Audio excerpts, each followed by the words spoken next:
Today, we've got a couple sellers new to the show, and they started selling on Amazon the last couple of years, and they're part of a community where thousands of moms have all come together to learn how to sell online. How cool is that? Pretty cool, I think.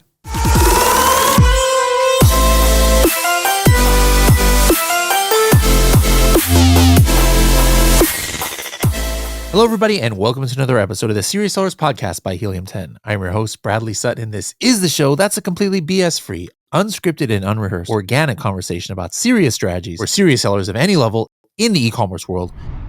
We have a couple first-time sellers as in first time on this show. Laken and Tiffany, how's it going? Pretty good. Happy to be here. Good. Yeah, thanks Awesome. for having us. Okay, so first of all, where are you guys located? So Laken, where are you at right now? Yeah, I'm on the South Carolina side of Charlotte, North Carolina. So right on the border. That was a mouthful. The South Carolina side of North Carolina. Like, that doesn't even make any sense.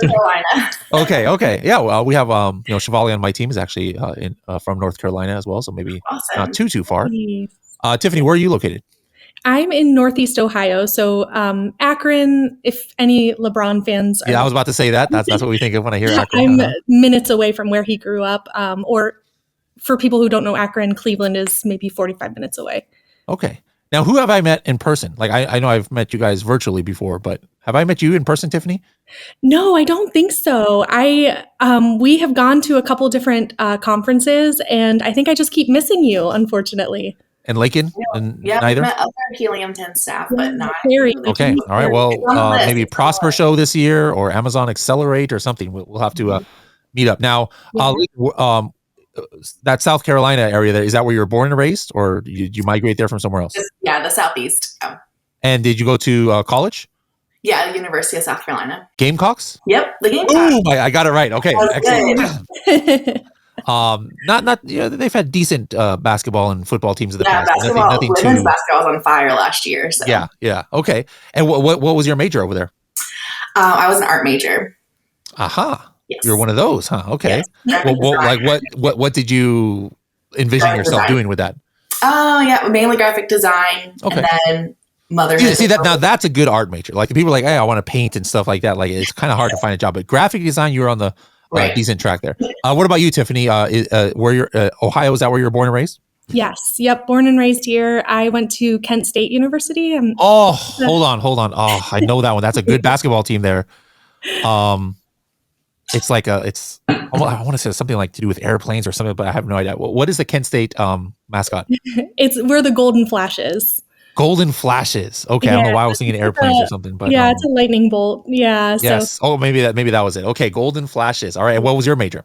Oh gosh, I was all over the place. I had my undergrad degree was in communication studies, and I thought I was going for accounting. I spent like 2 tax seasons at a public accounting firm as an auditor, and then decided nope, that's not for me. So then I went back and got my master's as a speech language pathologist.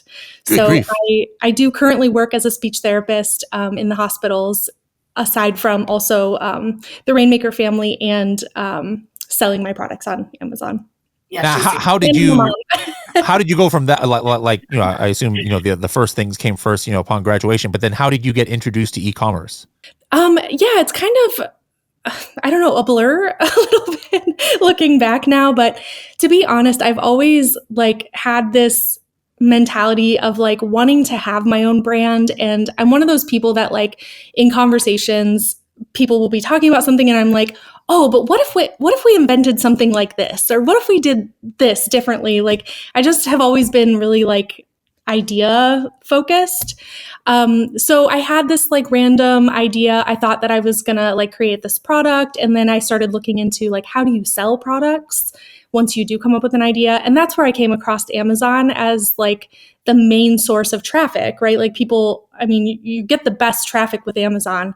So I started selling retail arbitrage initially, just trying to understand Amazon and how the Seller Central, that whole process works. So that's how I got introduced to it, I guess. What year was that about? 2022, I believe. Okay.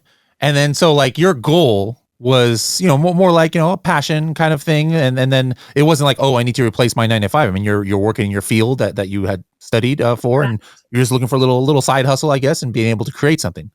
Yeah, exactly. And I'm a mom. So like during COVID, I was home mostly because I work in the hospitals. So I was very like in direct contact with COVID patients in the ICU and all of that. So we decided it was probably safest for our kids for me to stay home. And so during that time, I had time to pour myself into learning other things aside from my field. So now going to Laken, what about you? When did you get into e-commerce, or what did you do before e-commerce? Like, did you get into graphic design as you started? I did, and I had kids right away. So I have 5 kids, and so I started my e-commerce. When you said kids plural, good grief. Yeah, they keep me busy.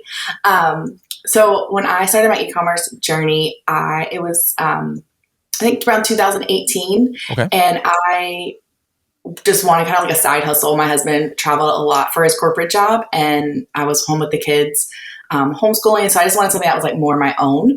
So why not make some money if I'm going to pick up a new hobby, right? Yeah. So I kind of started just doing my own research, trying to like kind of learn the ropes myself. And I had a little bit of success, but not like long term. I didn't have like a roadmap or a guideline to like, I think, keep me as focused as I needed to be. And then I came across a mastermind like Rainmakers. And so I just dove like headfirst and have been running an Amazon business that's pretty successful since then. So what was your first product that you launched on Amazon? Earrings. Earrings.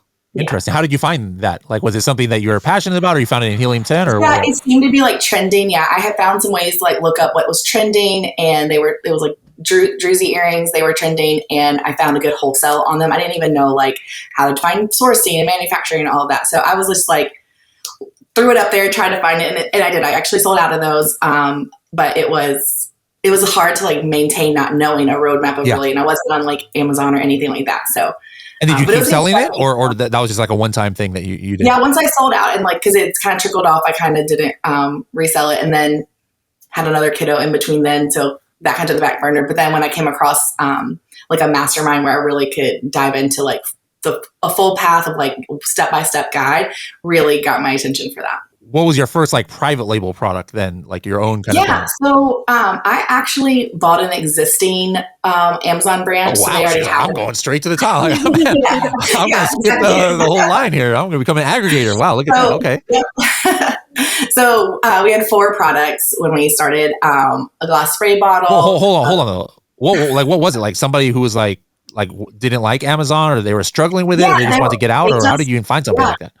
I actually found it through the Rainmaker community. And so they had built it the Rainmaker way, which was nice because I had the roadmap, right? Then they'd already built it that way. Okay. So, they kind of just felt the Lord calling them in a different direction, and they wanted to just take a different gear. And so it was making a profit, and they had decided to sell it. And so, my husband and I were in a season of change as well. He was kind of changing his corporate job, stepping away from that to be more family focused. So we felt like we could do it together. And if we were going to do it together and be successful, let's buy something that's already turning a profit and then help that grow.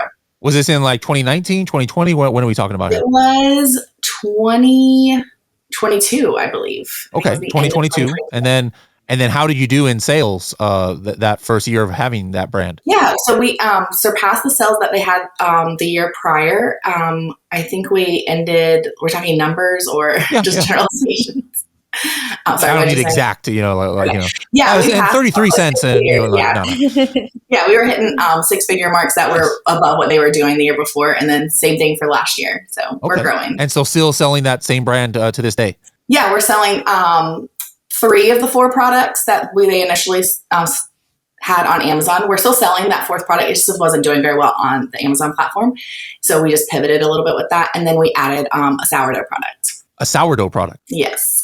A very competitive niche. Like something that makes sourdough, or? A sourdough kit. So all the things you need to grow a starter and make your bread, proof your bread, all of those things. I got a little bit into that. Not that part, but I did a breadboard once where it was like, you could slice it, and then I even had a bamboo knife that it came with and stuff. But it was just, it was pretty competitive. But it's good if you can get a foothold there. It's definitely trending. It's just high competition with those trending things. Yeah. Want to check estimated sales for products you see on Amazon? Or maybe you want to instantly see how many listings on page 1 of a search term result have the actual searched keyword in the title. You can find all of these things out and more with the Helium 10 Chrome extension tool, X-Ray. More than 1 million people have used this tool.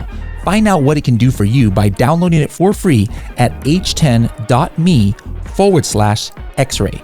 h10.me/X-ray. Now, Tiffany, but back to you before you fall asleep over there. When was your first product launch? Was it also 2020 when you first got in, or 2021? Or when are we talking about? So my retail arbitrage days were like 2022. I launched my first private label product in 2023. It was Let's talk about the retail arbitrage. So why did you choose that path to start? Was it because you didn't want to have to invest too much in the beginning, or you took a different course that talked about that, or what? I didn't know anything about Amazon, honestly. It was like, I had this idea for a product and I just wanted to like kind of understand selling on Amazon first. And retail arbitrage was kind of the first thing that came to my attention. You probably know there's like social media influencers everywhere talking about like, sell this on Amazon, sell this on Amazon. So I was thinking that's a good way to just kind of get comfortable with selling on Amazon and kind of understand how to go from there. I thought I was just going to like create this product idea that I had and then just run with it. But I didn't fully understand what Amazon selling was about. So I'm glad I had that almost like practice run with retail arbitrage. But shortly after I started retail arbitrage, while I was making money, I had this like feeling of like, this isn't where I want to go with this. Like, I want to have my brand. I want to build my own brand. I want to have my product that I designed. I don't want to sell other people's products. Where were we going to do your arbitrage? Like the grocery store, Walmart, or what kind of stuff were you doing? I was doing mostly online. I was ordering products online. I found a group that gave you like product suggestions, like for like $10 a month or something. They would send you a list of like product suggestions. So that was helpful. So you would have to order it. It would come to you, and then would you send it to FBA, or how would you do that then? Okay. Yeah, I was boxing, packaging. I was it's a lot of work. It's work, and there's a lot of rules. Like you have to make sure that your box isn't bigger than, I think it was like 25 inches on one side, because you'll get dinged. So yeah, there was a lot of like physical work that went into that, which I think for some people is okay. Like I hear a lot of good things about replens, a lot of people doing replens and doing pretty well with that. If you have the resources to do that work, and maybe you have a team that can help you with that work, that's great. It was just me doing it, and it got a little old after a while doing the packaging and all of that. So I was ready to find that physical product that I wanted to sell, and it was perfect timing because that's when I came across the Rainmaker family, and it was essentially exactly what I needed to like take that next step. What about your first, did you kind of like have success with your first private label product, or did you like dabble in some stuff before you actually found a good product? Yeah. So the Rainmaker family like teaches you this method, right, of like how to find that product. So I used Helium 10, and I had these kind of like numbers that I was looking for, right? Like I wanted like a good product with a good search volume, but not too high to where I can't keep up with the volume. I kind of followed that method that they recommend. And so I found a product that was interesting to me. It was something I could be passionate about.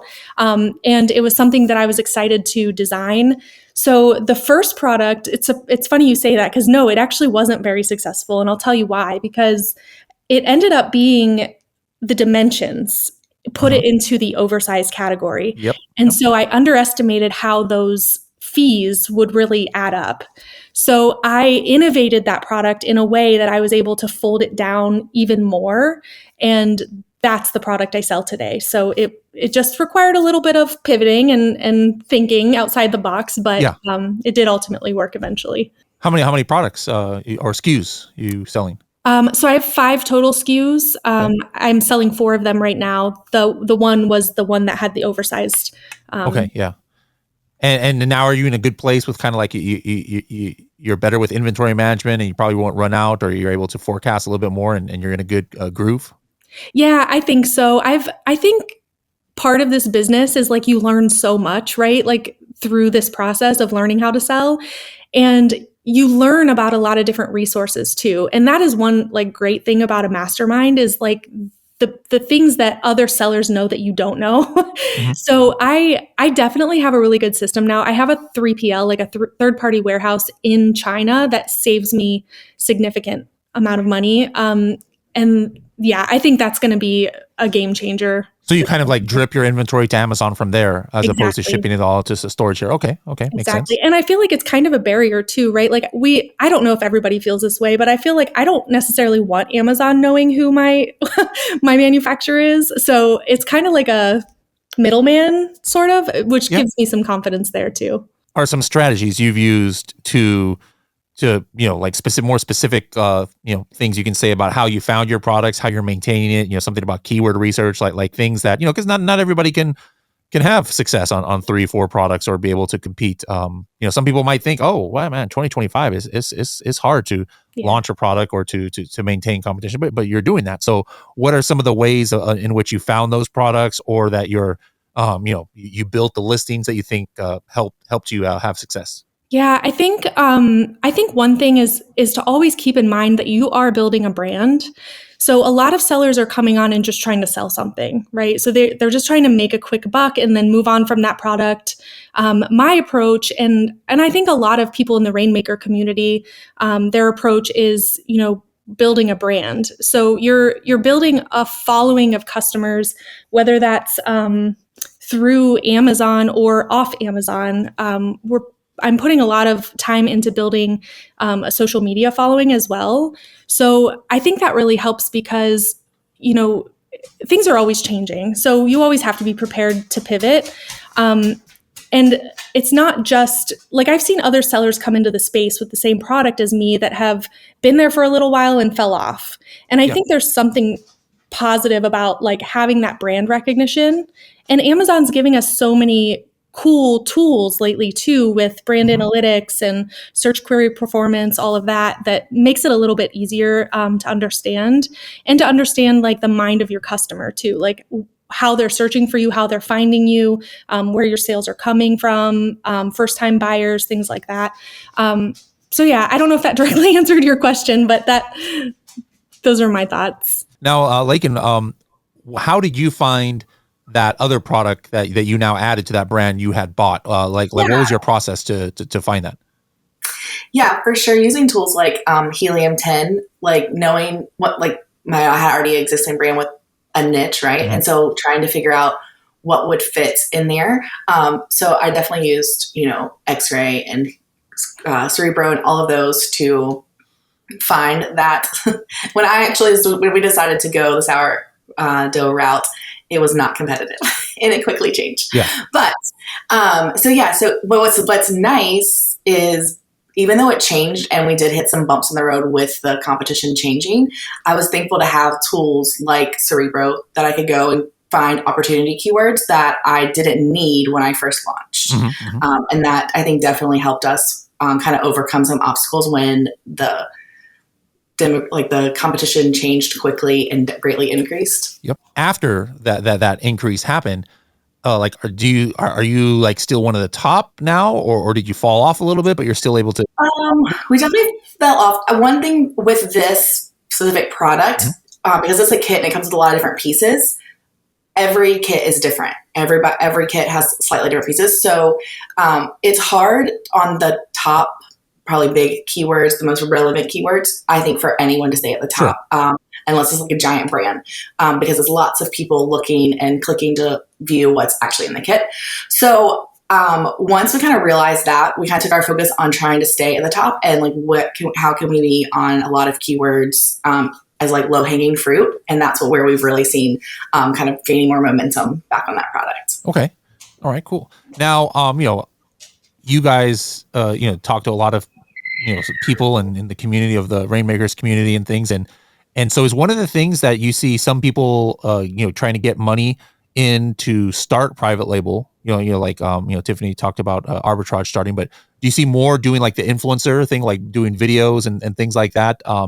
And if so, like what, do you have any like anecdotes or stories that you can say about people who have been able to build up some nice cash flow with that and then even maybe switch to private label later? Yeah, we've seen that. Laken and I have actually kind of taken the reins on that with the Rainmaker family and helping people get into the Amazon influencer program, and then also like affiliate links and things like that.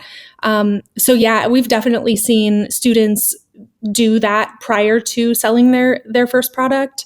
And we've seen some success stories too, people making, over $1,000 a month just from Amazon affiliate or Amazon influencer videos. And we're learning a lot about the Helium 10 Chrome extension too. That's new. Yeah, we got a lot of cool really stuff coming on the influencer. I last night I was up until like late because there was one of my accounts I was trying to build up.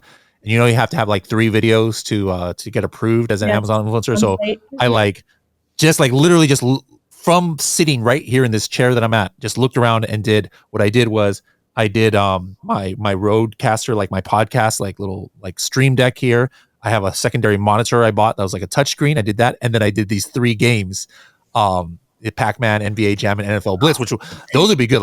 I think there's a lot of videos on there already, but these are like $600 products. And I was looking and I was like, oh shoot, 2 or 4% commissions. That's like $20 every time somebody watches the video and does it. So yeah, just literally sitting right here without even moving 1 inch or, maybe just turning around like this. I was able to do 5 videos. And so like people don't know that you can, it's pretty easy you don't have to go buy a whole bunch of stuff and make videos. You've got so much stuff at your house that I didn't buy these from Amazon. But right. And that, even stuff that's in your house that you probably bought somewhere else, but as long as it's on Amazon, you can make a video. Review it. Yep, absolutely. It is a very very easy way to make an extra stream of income for sure. And you don't need much to get started. Yes, exactly. You don't need anything to get started, really, unless maybe a little bit of skills on. Everyone has the stuff. Yeah, exactly. I mean, who of us haven't bought? I mean, like I said, even if we're one of the 1% of Americans who don't have Amazon, we still have stuff in our house. Even a sofa might be on Amazon. That is an idea that I wanted to suggest is that if Amazon, I know that Helium 10 is working on the Chrome extension, the influencer side of it, and if there's a way to connect that to your recently purchased items from Amazon to where it could send you the data, like you just bought this product and it would be a good one to review, or it's not worth your time to review. I think that could be all right. I like it. That's we've got we kind of show like the score, right? Like just in case based on the sales and then how many people already have videos. But yeah, we could probably take it even a little bit further. What are other ways that you're seeing, people that get that initial income or get that initial capital in order to invest? Like are people still doing arbitrage? Anybody who's doing like KDP or merch by Amazon or other things other than the influencer program? Yeah, KDP for sure. Like digital products, that's what I was thinking. So like Tiffany was saying, we're kind of helping our students learn the social media side. And so how do you leverage that when you don't have a physical product yet? That's digital products. And so off Amazon and then on Amazon, like KDP, we're seeing several people have really good results with that, and like treating it as a physical product, doing the research with Helium 10, like doing the product research, checking the competition, and really being like thoughtful for that, not just throwing something up to try to make quick money. I've seen students really bring in, a couple $100,000 on just one KDP that's been launched successfully. Being part of a community, like a lot of people, like they like to do stuff on their own. We're not trying to hate on those people. Some people are private about their entrepreneurial career. But would you suggest to people like, hey, what would you suggest is like the benefits? Either of you can answer this, as far as like the benefits of being part of like a community who's all doing the same thing, or having a networking group, whether it's through Helium 10, whether it's through Rainmakers or another groups. Like, what are the advantages of opening yourself up and being part of a community as opposed to trying to go about it yourself? I think there's pros and cons to everything, right? But for me personally, community is really helpful. So like I said before, I've gotten a lot of different resource recommendations from other people in the masterminds, or just that sense of community. For us, we're both women, and we are coming into this space where I think the majority of Amazon sellers are probably male. So I think to just that community of other women in this same space gives us this sense of togetherness and this like confidence, maybe. I'm not sure, but so yeah, I think, but there are downsides too, right? Because then you see both sides. You see the people who do well and the people who are maybe have a little bit more difficulty. But you can really learn so much from the people around you, especially in a community situation like that. So Mastermind for me has been a game changer. I saw this community of like-minded people that I was like, yeah, let's do this. Like I love that sense of team, but yeah, like you said, there's a lot of people that can do just as good on their own and go that route too. Laken, anything to add there? Yeah, for sure. I definitely agree with everything Tiffany just said. And for me, joining the mastermind, having that community helped me go hard and fast very quickly. When I hit a roadblock, I had a group of people to ask the questions to. And then, as you're in a community like that, you form kind of like your runner, like who's running with you and who is pushing you to kind of achieve more and hit more goals, so that you have those resources to ask questions and get the answer right away and not have to go search for it. Oh, I've been through that. I've had that issue on the back end. Let me help you with this. Let me point you in the right direction. And that was game changing where, or even in the mindset piece too, like you start to question yourself, you hit a roadblock, something happens, your shipment's delayed, it's stuck in, blanking on that word, customs, something like that. And like, they're like, hey, I've been there and it feels like a hard thing right now, but like, it's just a hiccup and you're not even going to remember this in a year or 2 years. And that just kind of helps you get that mindset of just to keep going. And so it's been invaluable, I would say, is being in a community and a mastermind, not only with the resources of the knowledge, but also with each other leaning in. Yeah. Yeah. And then, like Tiffany said, sometimes it might be good to have a community that you can relate to, like being in one that's all women. It's funny when I go on the training calls, it's like I'm in a Zoom call with like 49 women and one dude. Usually I'm like always wondering, where's that guy? Where's this one random dude coming from? Like did you not get the memo? His wife usually made him get on. Okay, yeah. Usually. And then my wife might come in the room on the side like, what are you doing in a room of all women? But hey, I'm kind of I used to teach Zumba classes, which is very similar, like 50 women and one guy usually. Awesome. And there are men in our group too. So sure. A lot of times there are like husband-wife duos, or sometimes there is just like men in the group that are just, here trying to do the same thing we are. So, right. I like it. Now, speaking of the community, like that, like me, I know so many stories of success and failure for that matter, because, the Helium 10 community and being able to interact with so many people, and you guys have a similar experience. You don't have to mention like specifics or people's names or anything, but any like kind of cool stories that come out, like you guys have nice stories, but it's not like neither of you were like homeless and then Amazon saved your life or it doesn't have to be that extreme, but any cool, inspiring stories that you can relate about people in your community. Yeah, I've seen a couple really cool stories come through. There was a cat brand that I can think of that did really, really well. And it was really cool to see. Like I was in the group the same time she was, and to see her come out of it on the other side. And then I think we even had somebody who went on a show, like what is that show called? The Blocks, maybe? So yeah, we've had some really cool success stories. Like you said, there's the good and the bad, and that's just the nature of Amazon selling, right? Like some people are cut out for it, and some people are cut out for it and still do bad. Yeah. But there's a lot of really good success stories too, and that's what keeps you going. Laken, what about you? Any stories stick out? Yeah, I'm blanking on this one. We see some cool things. I think the coolest part of what I get to see in our community is the everyday, like average mom who thinks that like they can't make an extra income, or they're trying to like figure that extra side hustle out, and they just consistently work at it, and then they explode in growth all of a sudden, or they are 2 years in and they're like, I had no idea this was going to be this successful. And that's the things that like I just love, like championing those people to like just be consistent, just keep going. Like we all hit those hard roadblocks and stumble a little bit, but when you're consistent and stay with it, like that's still like a huge success story. I like those stories the most. Yeah, for sure. Each of you, favorite Helium 10 tool and why? I would say my go-to is definitely Cerebro, because I'm always like checking like what other keywords can I diversify on. And I'm super excited. I've gotten to see the influencer extension and play around with it. So I'm excited for it to be fully launched. I don't think it's fully launched yet, right? Is that correct?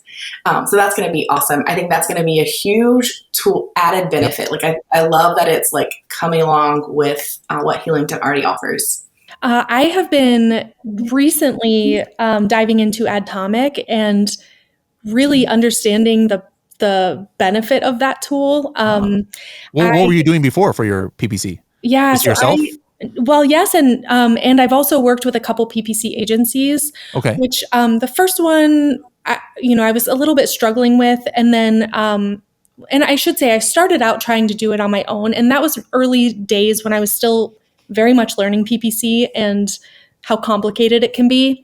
So that's why I hired an agency, and they did okay, but then it's expensive when you're newer and exactly. and stuff. Yeah, that takes a big chunk out of your product. Yeah, exactly. So then I did it on my own for a little while, tried another PPC agency. They really got me on track and like organized, and I was like, okay, I'm good to do this on my own now, which I did for probably a good 4 or 5 months. I managed it on my own. And then I kept hearing you talk about Atomic and how it can save you time. And so I'm like, I'm just going to give it a try. And you did an episode where you walked through some of the rules you had set up. And I was able to go through that and the training that they offer too, and really set up rules so that it would be a little more automated. Yeah. And it's been a game changer. I'm really happy with what Atomic is capable of. If people want to, reach out to you guys or find you on the interwebs or just find the community, maybe to follow up, they wanted to network with you guys. How can they find you on the interwebs out there? I have a social media page that I'm growing currently. It's Shepherd Dog Mama, so it's on the dog brand side of things. But is that what I hear in the background right now? Is it one of your dogs? Like I was just going to say, he's rearranging furniture back there or something. My husband just got home, so she's giving him a proper. I love it. For me, my brand's Just Like Joan, and so that's my handle on all social media platforms, Just Like Joan. Awesome. And then to find the community, how can they go find that? So I think the rainmakerfamily.com is the main web page that they can go to there, and they're present on all social media as well. So if you search the Rainmaker family, you should be able to find them on all the social media platforms as well. Awesome. All right. Well, thank you guys so much for coming on here and sharing your journey, and let's maybe reach out and connect in 2026 and see what you guys have done with your new endeavors that you said you're working on. Thanks a lot.